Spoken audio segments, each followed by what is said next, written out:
Capítulo 7. Rodrigo había descansado intranquilo en la fría oscuridad.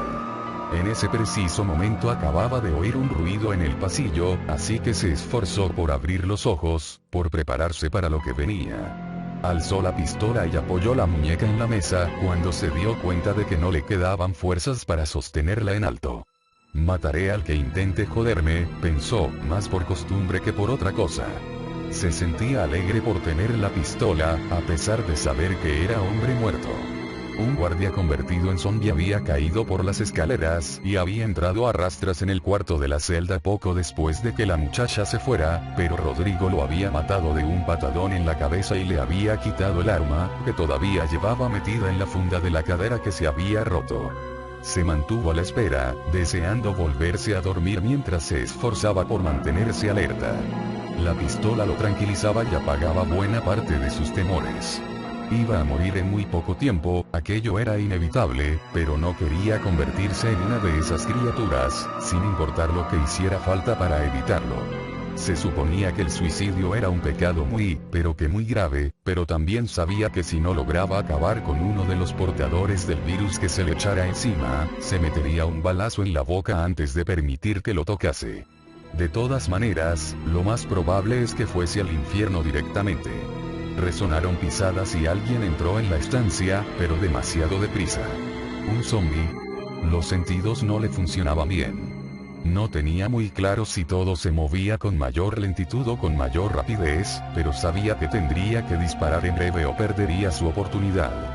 De repente apareció una luz, pequeña pero penetrante, y allí estaba ella, de pie delante de él como si surgiera de un sueño. La chica Redfield, viva y coleando, que sostenía un mechero en el aire. Lo dejó encendido y lo puso sobre la mesa, como si fuera una linterna diminuta. ¿Qué estás haciendo aquí?, murmuró Rodrigo, pero ella estaba rebuscando en una riñonera que llevaba en la cintura y no le estaba mirando siquiera. Él dejó caer la pistola y cerró los ojos durante un segundo, o quizá fueron varios. Cuando los abrió de nuevo, ella estaba agarrándolo de un brazo y tenía una jeringuilla en la otra mano. «Es esa medicina hemostática», le explicó. Su voz y sus manos eran suaves y tranquilas, y el pinchazo de la jeringuilla fue rápido y apenas lo sintió. «No te preocupes. No separará la sangre ni nada parecido». Alguien escribió las dosis en la parte de atrás de la botella. Dice que reducirá cualquier hemorragia interna, así que estarás más o menos bien hasta que llegue la ayuda. Te dejaré el encendedor aquí, mi hermano me lo regaló, y trae buena suerte. Rodrigo se concentró en despertarse mientras ella le hablaba. Se esforzó por superar la apatía que se había apoderado de él. Lo que le estaba diciendo no tenía sentido. Él la había dejado marchar, había permitido que se escapara. ¿Por qué había regresado para ayudarlo? Porque la dejé escapar.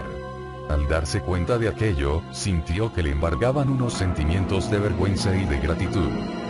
Eres muy amable, susurró.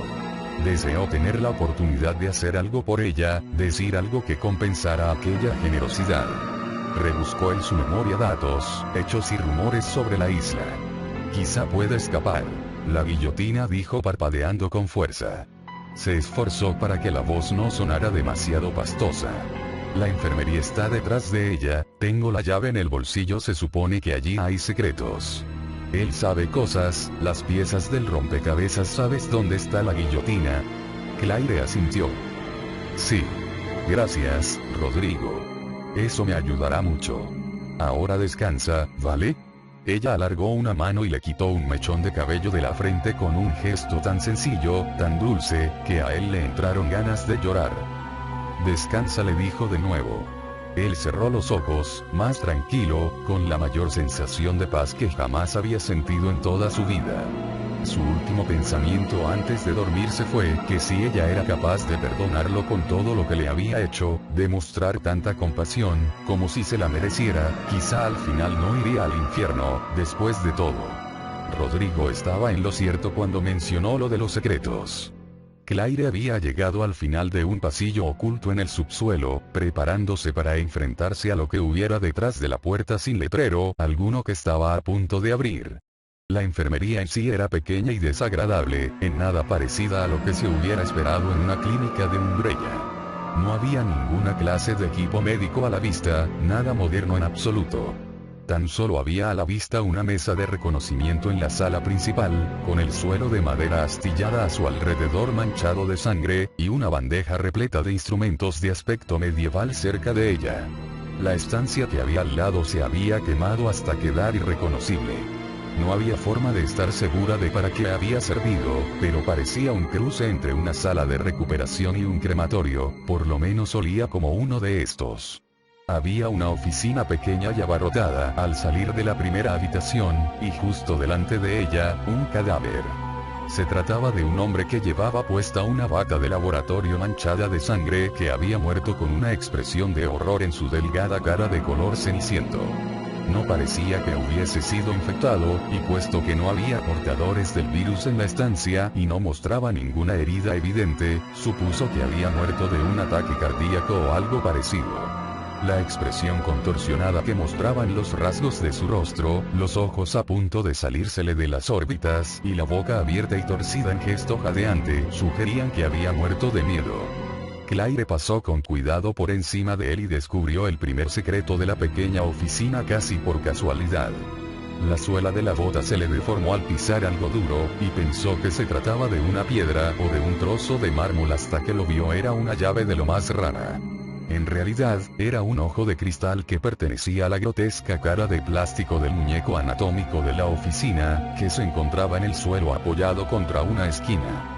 Claire recordó lo que Steve le había dicho sobre que nadie regresaba de la enfermería, y lo que ella ya sabía sobre el tipo de locos que Umbrella solía atraer y contratar, así que no se sorprendió cuando descubrió un pasadizo oculto detrás de la pared de la oficina.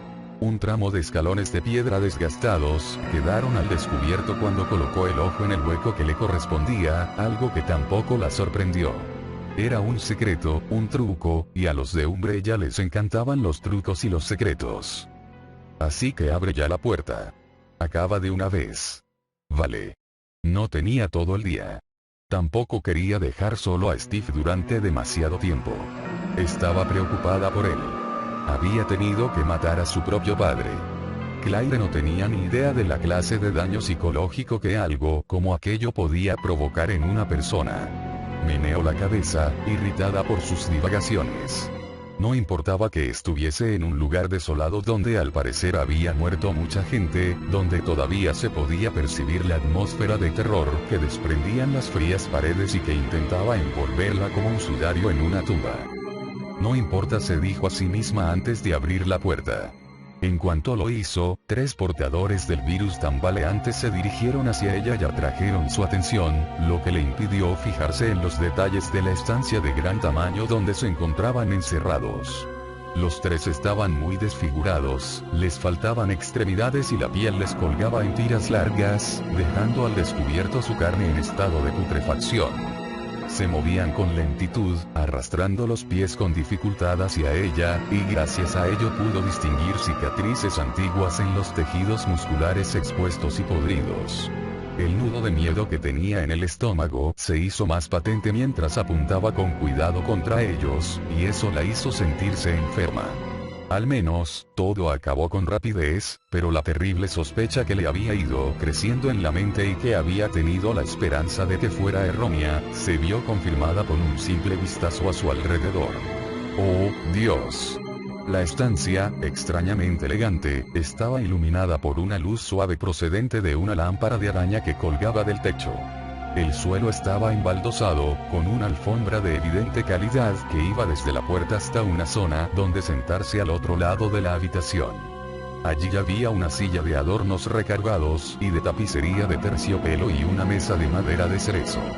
La silla estaba encarada hacia el resto de la habitación para que quien se sentase allí pudiera verla por completo, lo que era peor de lo que se había imaginado, peor que la sala privada subterránea del jefe Irons, oculta bajo las calles de Raccoon City.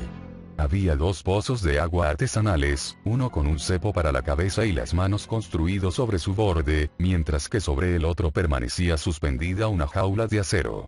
De las paredes colgaban varias cadenas, algunas con argollas de hierro con aspecto de haber sido bastante usadas y otras con collares de cuero con garfios en su interior. Había unos cuantos artefactos de aspecto más elaborado a los que no quiso mirar con detenimiento, y que incluían engranajes y pinchos de metal. Claire tragó la bilis que amenazaba con subirle a la boca y se concentró en la zona preparada para estar sentado. La elegancia del mobiliario y de la propia estancia empeoraba en cierto modo la situación, pues añadía un toque de egocentrismo desaforado a la evidente psicopatología de su creador. Como si no le pareciera suficiente ver cómo se torturaba a la gente, lo quería observar rodeado de lujo, como si se tratara de un aristócrata enloquecido. Vio un libro al extremo de la mesa y se acercó para recogerlo, sin apartar la vista de él. Los zombies creados por los virus, los monstruos y las muertes sin sentido eran algo horrible, situaciones trágicas, atemorizadoras, o ambas a la vez, pero el tipo de enfermedad mental que sugerían todas aquellas cadenas y artificios de tortura era algo que la afectaba en lo más profundo porque la hacía perder su fe en la humanidad. El libro era en realidad un diario encuadernado en cuero y con un papel grueso de gran calidad. La anotación de la primera página indicaba que era propiedad del Dr. Enoch Stoker, pero sin ninguna otra indicación. Él sabe cosas, las piezas del rompecabezas. Claire no quería ni tocar aquello, y mucho menos leerlo, pero Rodrigo estaba convencido al parecer de que a lo mejor le serviría de ayuda. Hojeó unas cuantas páginas y vio que no había anotaciones que indicaran la fecha, así que empezó a echarle un vistazo a las letras de trazos delgados con mayor detenimiento en busca de algún nombre o palabra familiar, algo que mencionase un rompecabezas. Allí estaba una anotación en la que aparecía mencionado bastantes veces el nombre de Alfred Ashford. Inspiró profundamente y comenzó a leer. Hoy hemos hablado por fin sobre los detalles relativos a mis preferencias y gustos. El señor Ashford no me comentó los suyos, pero se esforzó por animarme, lo mismo que ha hecho desde que llegué aquí hace 6 semanas. Ya se le informó al comienzo que mis necesidades son muy poco convencionales, pero ahora ya lo sabe todo, incluso los detalles más pequeños. Al principio me sentí incómodo, pero el señor Ashford, Alfred, insiste en que lo llame Alfred, demostró ser un oyente muy interesado. Me dijo que tanto él como su hermana están muy a favor de que se investigue en los límites de la experiencia. Me dijo que debía considerarlos almas gemelas, y que aquí puedo sentirme libre por completo. Me sentí muy extraño describiendo en voz alta los sentimientos, las sensaciones y los pensamientos que jamás había compartido con nadie. Le conté cómo había empezado todo, cuando todavía no era más que un chiquillo. Le hablé de los animales con los que había experimentado al principio, para luego seguir con los demás niños. En aquel entonces no sabía que era capaz de matar, pero sí tenía muy claro que la visión de la sangre me emocionaba y me excitaba, que provocar dolor ajeno llenaba un vacío en mi interior con unos sentimientos de tremendo poder y control. Creo que entiende la necesidad de los gritos, lo importante que es para mí que los gritos. Fue suficiente.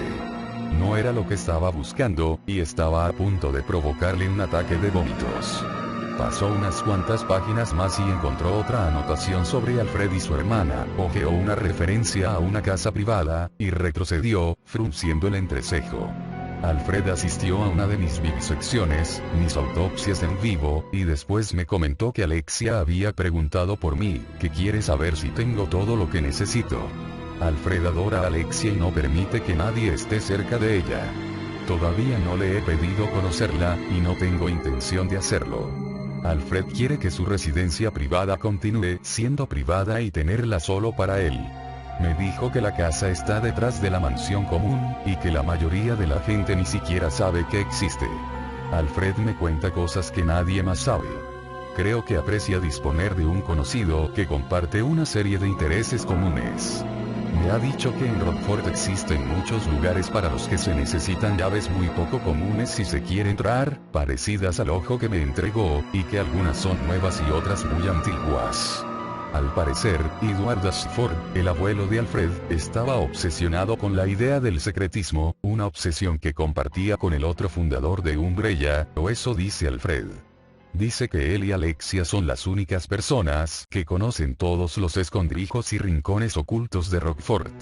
Alfred tiene un juego de llaves completo que hicieron para ellos dos cuando él ocupó el puesto de su padre.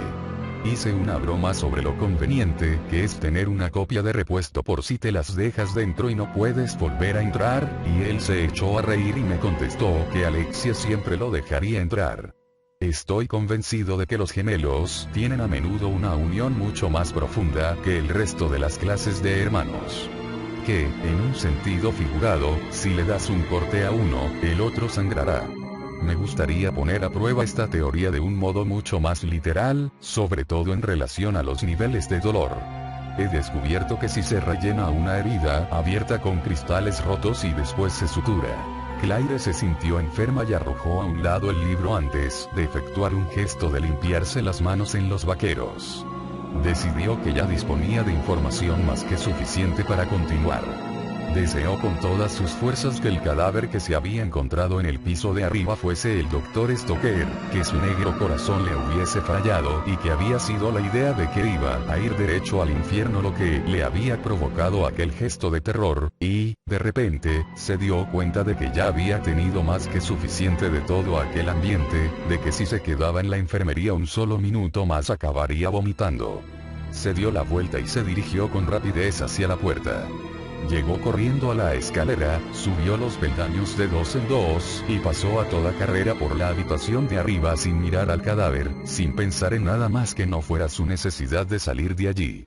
Cuando por fin llegó al sendero que llevaba de regreso a la puerta de guillotina, se dejó caer contra una pared y respiró jadeante grandes bocanadas de aire mientras se concentraba en no vomitar. Tardó más de 2 minutos antes de tranquilizarse lo suficiente. Metió un nuevo cargador en la pistola cuando se encontró mejor y se dirigió de regreso a las instalaciones de entrenamiento. Se dio cuenta de que había perdido la segunda arma que le había entregado Steve en algún punto entre la cámara de tortura y la puerta delantera, pero no estaba dispuesta por nada del mundo a regresar y ponerse a buscarla. Iba a volver con Steve para encontrar las puñeteras llaves que les hacían falta y después se iban a marchar cagando leches de aquel manicomio que Umbrella había creado en Rockford. Steve lloró durante un rato, balanceándose adelante y atrás, apenas consciente de que había hecho algo muy importante. Por lo que se refería a su experiencia en la vida, estaban las pequeñas cagadas, las grandes cagadas y por fin las cagadas muy importantes. Algunas cosas cambiaban a la gente para siempre, y esa era una de ellas. Había tenido que matar a su propio padre. Su padre y su madre, buenas personas los dos, incapaces de hacer daño, estaban muertos.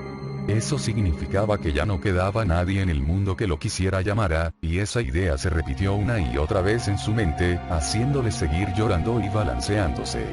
Pensar en las Lookers fue lo que le hizo salir de su pequeño infierno emocional, lo que le hizo recordar dónde se encontraba y lo que estaba ocurriendo. Todavía se sentía horrible, con el cuerpo y el alma llenos de dolor, pero comenzó a regresar a la realidad, deseando que Claire estuviese a su lado, deseando tener un vaso de agua a mano. Las Lookers. Steve se frotó los párpados hinchados y después las sacó de la cintura del pantalón para mirarlas con mayor detenimiento. Era algo estúpido, sin importancia, pero en algún rincón de su mente había relacionado por fin el hecho de que justo cuando había cogido las 2 pistolas de la pared había sido el momento en que se había quedado encerrado y había comenzado a hacer aquel calor. Era una trampa, y por lo que él suponía, el único motivo para tener una trampa como aquella era impedir que alguien se apoderara de las armas.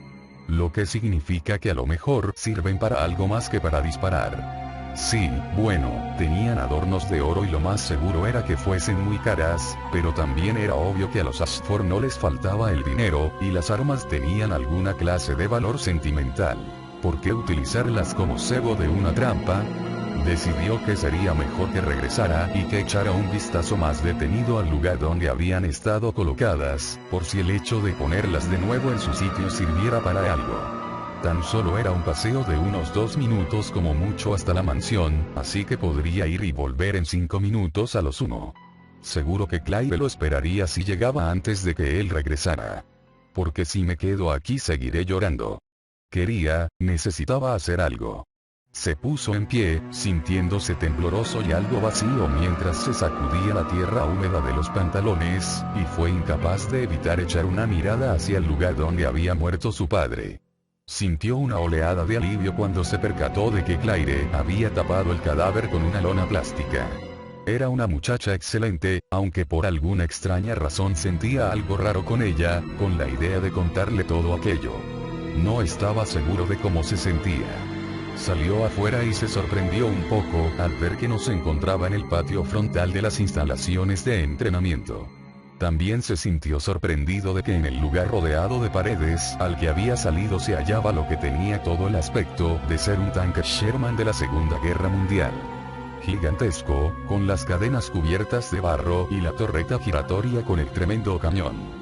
Quizá le hubiera interesado un rato antes, o se habría sentido algo más que simplemente un poco sorprendido, porque no se le ocurría ningún motivo para que hubiera un tanque en una isla como Rockford, pero en ese momento lo único que quería era comprobar la trampa de las Lugers para ver si podía contribuir con algo al intento de ambos por salir de la isla. No se sentía muy a gusto con que Claire no hubiera tenido más remedio que encargarse de interrogar al tipo herido de Umbrella a solas, ya que había sido idea de él. Al otro lado del tanque había una puerta que daba al patio de entrenamiento. Al menos, no había perdido del todo el sentido de la orientación. Todo parecía más oscuro que un rato antes. Steve alzó la mirada y vio que el cielo estaba encapotado de nuevo, y las nubes tapaban la luna y las estrellas. Estaba ya a mitad del patio cuando oyó el restallido de un trueno, lo bastante cercano y potente como para que el suelo pareciera estremecerse un poco bajo sus pies. Cuando llegó al otro lado ya había empezado a llover otra vez. Steve apresuró el paso. Dobló a la derecha en la salida y marchó al trote ligero hacia la mansión. La lluvia caía con fuerza y era fría, pero le dio la bienvenida. Abrió la boca y alzó el rostro hacia el cielo, dejando que le mojara el cuerpo. Quedó empapado en pocos segundos. Steve. Claire. Sintió que el estómago se le encogía un poquito mientras se giraba para mirarla. Ella lo alcanzó en la puerta que llevaba a los terrenos de la mansión. Su rostro mostraba una expresión preocupada. ¿Estás bien?, le preguntó mientras lo miraba con unos ojos llenos de incertidumbre que no dejaban de parpadear para protegerse de la lluvia. Steve quiso contestar que sí, que se sentía estupendamente, que ya había pasado lo peor y que estaba preparado para enfrentarse de nuevo a decenas de zombies, pero cuando abrió la boca no salió nada de eso. No lo sé. Creo que sí, respondió con sinceridad. Logró sonreír a medias. No quería preocuparla, pero tampoco quería hablar demasiado sobre ello. Ella pareció entenderlo, porque cambió de tema con rapidez. He descubierto que los gemelos Ashford tienen una casa privada y secreta escondida detrás de la mansión, le dijo. Y no estoy segura al 100%, pero puede que las llaves que estamos buscando estén allí. Creo que es bastante probable. ¿Has descubierto todo eso por, cómo se llama, Rodrigo? Steve lo preguntó con un tono de voz lleno de duda. Le resultaba difícil creer que un empleado de Umbrella proporcionase toda aquella información a un enemigo. Claire dudó, pero luego asintió.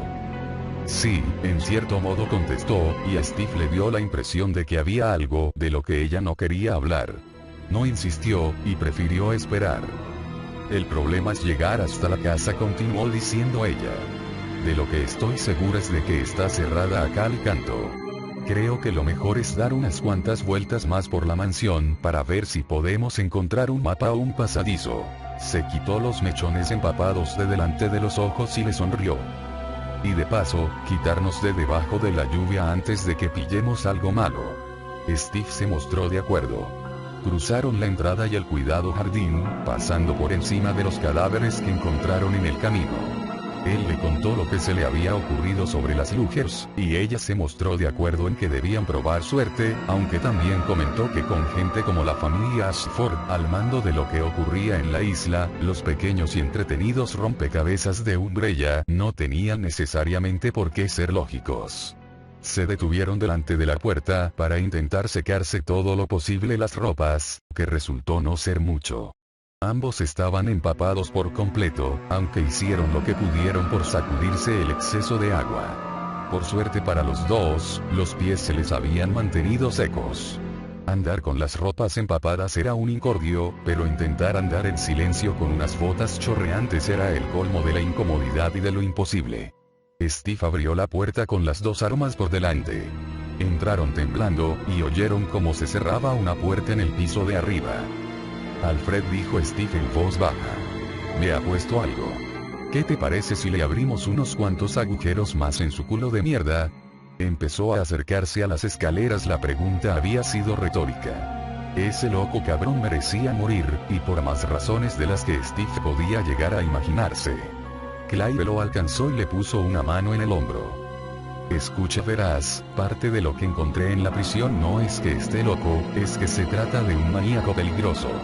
Como uno de esos psicópatas asesinos en serie. Sí, lo entiendo, contestó Steve. Razón de más para cargárnoslo, y cuanto antes mejor. Vale, pero ten cuidado. ¿De acuerdo? Claire parecía preocupada, y Steve notó una enorme sensación protectora hacia ella. No te preocupes, a este me lo cargo, vaya que sí, pensó, pero asintió para tranquilizar a Claire. Entendido. Subieron con rapidez las escaleras y se detuvieron al lado de la puerta que habían oído cerrarse. Steve se colocó delante, y Claire alzó una ceja, pero no dijo nada. A la de tres, susurró él. Giró con lentitud el pomo de la puerta, y suspiró aliviado al comprobar que no estaba cerrada con llave. 1, 2, 3. Empujó con fuerza la puerta con el hombro y entró con la metralleta por delante, preparado para disparar contra lo primero que se moviera, pero nada se movió. La estancia, una oficina apenas iluminada llena de estanterías repletas de libros, estaba vacía. Claire había entrado detrás de él y había girado hacia la izquierda, pasando al lado de un sofá y una mesa de café situadas al lado de la pared norte. Steve, decepcionado y disgustado, se colocó a su espalda y la siguió, esperando encontrar otra puerta que diera a una nueva estancia. Estaba tan harto ya de los estúpidos laberintos de aquel lugar que se iba a cagar en. Se detuvo y se quedó mirando, lo mismo que había hecho Claire. A unos 3 metros había una pared, un callejón sin salida, con 2 huecos en una placa situada a la altura del pecho, unos huecos con la forma de las Luggers. Steve sintió una oleada de adrenalina recorrerle todo el cuerpo. No tenía un modo racional de saber que habían encontrado la forma de entrar en la residencia privada de los Ashford, pero lo creía con total seguridad. Por lo que parecía, Claire creía lo mismo. Me parece que la hemos encontrado, dijo ella en voz baja. ¿Te ha puesto algo?